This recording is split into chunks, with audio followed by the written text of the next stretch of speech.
Hello दोस्तों, कैसे हैं आप लोग? आई होप अच्छे होंगे। आज मैंने दोस्तों एक अच्छा काम कर लिया है, जैसा कि आपने थंबनेल पे देख लिया होगा। मैंने यूपी पीसीएस 2024 का फॉर्म फिल कर दिया है और ये मैंने उसका फॉर्म दे रखा है, आप देख सकते हैं। और मैंने कुछ बुक्स भी ले आई हैं मार्केट से। इसमें एनसीईआरटीज़ हैं, कुछ एनसीईआरटीज़ जो कि इम्पॉर्टेंट होती हैं पढ़ने के लिए, तो मैं आपको दिखा रही हूँ। पहले मैं इन बुक्स से पहले पढ़ाई को अपने स्टार्ट करूँगी।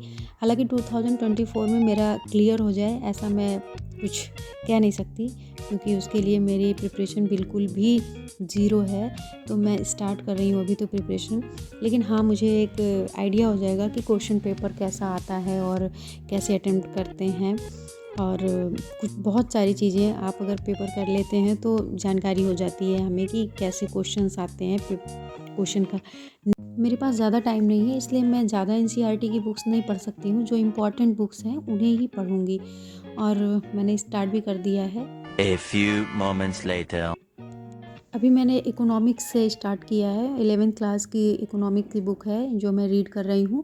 पहले मैं इसे अच्छे से एक दो बार रीड करूँगी, फिर इसके नोट्स बनाऊँगी और इसके पीछे जो कुछ इम्पोर्टेंट क्वेश्चंस दे रखे हैं, फिर इसके पीछे जो इम्पोर्टेंट क्वेश्चंस दिए होते हैं, मैं उसे भी लिखने की कोशिश करूँगी। उससे हमारी राइटिंग प्रैक्टिस जो है वो भी हो जाती है। आंसर राइटिंग हम कैसे कर पा रहे हैं, उसे कैसे अच्छे तरीके से अब एक्सप्लेन कर पा रहे हैं कॉपी पे, वो भी हमारा जो है लेवल किस लेवल तक पहुंचा है वो भी हम जान पाते हैं अपने बारे में। और राइटिंग तो सभी को करनी चाहिए पहले, लेकिन हमें पढ़ाई करनी है। पढ़ाई करके उस सब्जेक्ट को पहले अच्छे से मजबूत करना है, उसके बारे में मैं लिख पाऊँ, इस लेवल तक मुझे पढ़ाई करनी है। फिर इसकी एक दो बार मैं रीडिंग कर लूँगी, तभी इसकी नोट्स बनाऊँगी। तभी हमें समझ आता है कि क्या इम्पोर्टेंट है और क्या नहीं है। और जो भी कीवर्ड्स हैं जो इम्पोर्टेंट हैं उन्हें ही हम एक शॉर्ट नोट में तैयार करेंगे। पूरी कॉपी नहीं तैयार करनी है हमें कि एक नया अपने नाम से। नोट्स थोड़ा शॉर्ट ही होना चाहिए। और मैं जब नोट्स बनाऊँगी तो आपको दिखाऊँगी कि कैसे नोट्स को बनाते हैं, और उससे आपको भी एक आइडिया हो जाएगा। 2 hours later.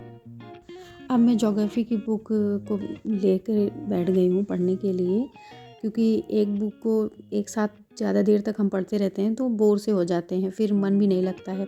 इसलिए अलग अलग सब्जेक्ट्स को, एक तो सब्जेक्ट ऐसे हम सेलेक्ट कर लेते हैं जो कि पर डे हमें तैयार करना है, और एक टारगेट सेट कर लेते हैं कि हमें इतने दिन में इतने ही पढ़ाई करनी है। पीछे थोड़ा मैसी सा लग रहा है रूम, उस पर मत जाइएगा, क्योंकि हम किराए पे रहते हैं तो 2 ही रूम में सब कुछ एडजस्ट करना होता है। हमारा कुछ अपना घर नहीं है यहाँ पे, हम बाहर रहते हैं। आपको पता ही है, हम टीचर हैं तो अपना होम डिस्ट्रिक्ट छोड़कर कहीं और पोस्टेड हैं, तो इसलिए 2 रूम में ही काम चल जाता है हमारा।